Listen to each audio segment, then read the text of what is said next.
NIOS के 10वीं और 12वीं के स्टूडेंट हैं जिन्होंने ODE एग्ज़ाम का फॉर्म फिल किया है, वो ODE एग्ज़ाम को फर्स्ट अटैम्प्ट में कैसे पास कर सकते हैं, इस पर हम थोड़ा सा बात करेंगे। तो देखो, मैं आपको यहाँ पर कुछ तरीका बताने वाला हूँ। अब मैं आपको ये नहीं कह रहा हूँ कि मैं कोई ऐसा जादू बताऊँगा या चमत्कार करूँगा जिससे कि आप पास ही हो जाओगे, ठीक है। ये कुछ तरीका है जिससे कि काफ़ी बच्चे हर साल अपनाते हैं और अच्छे नंबर से पास हो जाते हैं। तो आप भी इसको अप्लाई अपने ऊपर कर सकते हो, रिजल्ट आपके सामने होगा, ठीक है। तो जैसे कि अगर आपका ऐसा सब्जेक्ट है जो थ्योरिकल है, जैसे कि हिंदी सब्जेक्ट है आपका, या ज्योग्राफी है, या पॉलिटिकल साइंस है, या फिर आपका हिस्ट्री है, इस तरीके का अगर आपका सब्जेक्ट है, तो आपको क्या करना है कि इनके क्वेश्चन आंसर जो आप याद करते हो बुक से, वो नहीं करना है। आपको करना क्या है कि इनके क्वेश्चंस पेपर को यूट्यूब से, मैंने भी डाल रखा है बहुत सारे, और आपको गूगल से निकालने हैं, ठीक है। इनके क्वेश्चंस पेपर को आपको निकाल के और सॉल्व कीजिए। और सॉल्व आपको ऐसे करना है, ये नहीं कि अगर सॉल्व करने बैठ रहे हो तो 4 घंटे 5 घंटे लग रहे। एक डेड टाइम रखो, जैसे कि 3 घंटे का पेपर होता है तो आपको 3 घंटे लेके देखो, ठीक है। उनके क्वेश्चन पेपर को सॉल्व करो, ठीक है। और आप देखोगे कि आप कितने घंटे में पूरे पेपर को सॉल्व कर पाते हो, ठीक है। और ऐसे क्वेश्चंस आपके सामने आ जाते हैं कि जब मान लो कि कोई ऐसा क्वेश्चन आ गया आपके सामने जो गूगल पर भी नहीं है, उसका आंसर नहीं मिल रहा है, तो आप कोशिश करो कि उसको आप बना के कैसे लिख सकते हो। अब बना के लिखने का मतलब ये नहीं है कि आप मतलब गाना वाना लिख दो, कुछ भी लिख दो, ऐसा नहीं। क्वेश्चन पढ़ो और क्वेश्चन में आपको क्या समझ में आ रहा है उसी के बारे में आप अपना ये फीडबैक दो कि मुझे ये लगता है, ये हो सकता है। तो उससे भी क्या होगा कि जो आंसर आपके जो आप लिख के आओगे ऐसे, तो वो पूरा आपको काट नहीं देगा टीचर। उसमें आपको मान लो अगर 8 नंबर का क्वेश्चन है तो उसमें आपको कम से कम 2 या 3 नंबर दे के जाएगा। अब मान लो कि आपके पास ऐसे सब्जेक्ट हैं जो थ्योरिकल ना हो के प्रैक्टिकल है, जैसे कि आपके पास मैथमेटिक्स हो सकता है, फिजिक्स हो सकता है, या फिर आपके पास अकाउंटेंसी हो सकता है। ऐसे सब्जेक्ट जिसमें आपको कैलकुलेशन वगैरह करना होता हो, तो उनकी प्रिपरेशन आप कैसे कर सकते हो। देखो, उनको प्रिपेयर करने का सबसे आसान तरीका है कि सबसे पहले आप अपने कंसेप्ट को क्लियर कीजिए, क्योंकि जब तक आपको कंसेप्ट क्लियर नहीं होगा प्रैक्टिकल, तब तक आप सॉल्व ही नहीं कर पाओगे। तो उसका कोई शॉर्टकट है ही नहीं, ठीक है। आप क्वेश्चन पेपर भी लेके बैठोगे, मैथमेटिक्स का ले लो या अकाउंटेंसी का ले लो, तो आप उसे सॉल्व नहीं कर पाओगे जब तक कि आपको उसका कंसेप्ट नहीं आता होगा।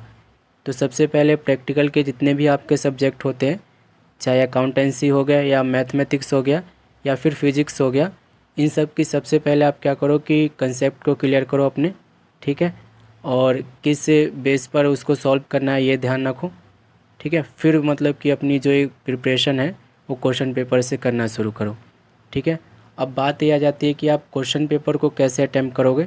तो देखो, क्वेश्चन पेपर को अटैम्प्ट करते समय आपको बहुत ध्यान रखना है, ठीक है। वो ध्यान ये रखना है कि जैसे कि मान लो ये मैंने क्वेश्चन पेपर आपके लिए खोल रखा है, ये 2013 का है हिंदी का, ठीक है। अब मान लो कि ये मेरे पास क्वेश्चन पेपर है, तो मैं सबसे पहले क्या करूँगा, सबसे पहले मैं यही करूँगा कि मुझे जितने भी क्वेश्चन इसमें से आते होंगे उन सबको मार्क कर लूँगा, ठीक है।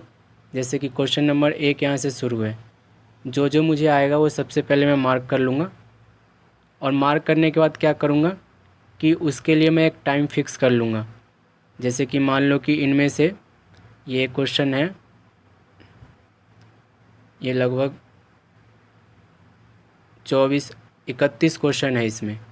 तो मान लो कि इसमें से मुझे 15 या 16 क्वेश्चन आता है, तो उसे मैं मार्क कर लूँगा और उसके लिए एक टाइम फिक्स कर लूँगा कि मुझे 1.5 घंटे में, मान सपोज करो कि मैं 1.5 घंटे में इस क्वेश्चन को 15 क्वेश्चन को कर लूँगा, ठीक है। तो ऐसे आप भी मतलब कि जो क्वेश्चन आपको आते हैं सबसे पहले उसे मार्क करो और उसके लिए एक टाइम फिक्स करो कि इतना ही टाइम देना है। अब जो क्वेश्चन आपको आता है उस पर ज़्यादा टाइम देने का कोई मतलब ही नहीं बनता है, ठीक है। तो इस बात का आप ध्यान रखना। दूसरा पॉइंट ये है कि मान लो कि आपको पेपर में कुछ आ ही नहीं रहा है।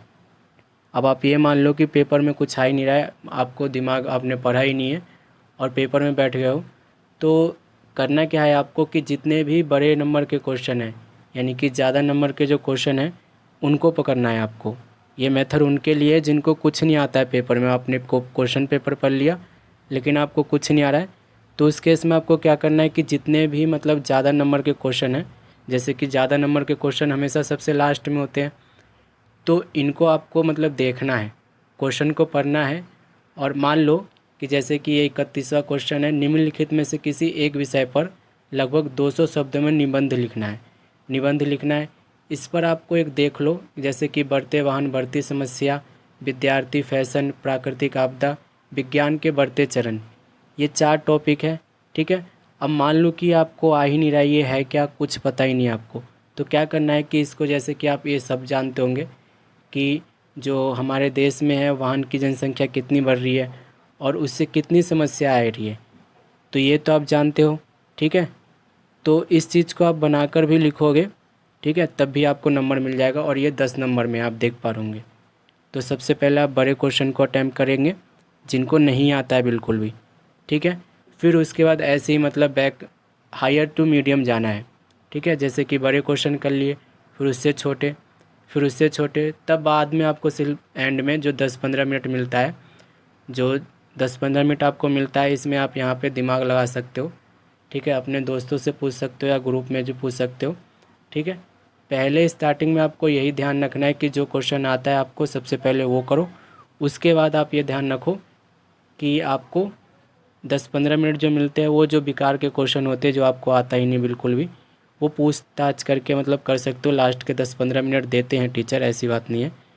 तो इस तरीके से आप कर सकते हो। और ओडी एग्ज़ाम का बहुत आपको ऑल द बेस्ट कर रहा हूँ कि आप लोग अच्छे से एग्ज़ाम दीजिए और टिप्स को फॉलो कीजिए, एग्ज़ाम की प्रिपरेशन कीजिए। बिना पढ़े एग्ज़ाम में बैठोगे तो कुछ नहीं लिख पाओगे, पढ़ोगे तभी आप कुछ बना के लिख पाओगे। ठीक है। तो अगर वीडियो थोड़ी बहुत इन्फॉर्मेटिव लगती है तो लाइक कर देना, चैनल को सब्सक्राइब कर लेना ऐसे ही वीडियो के लिए। मिलते हैं अगले वीडियो में।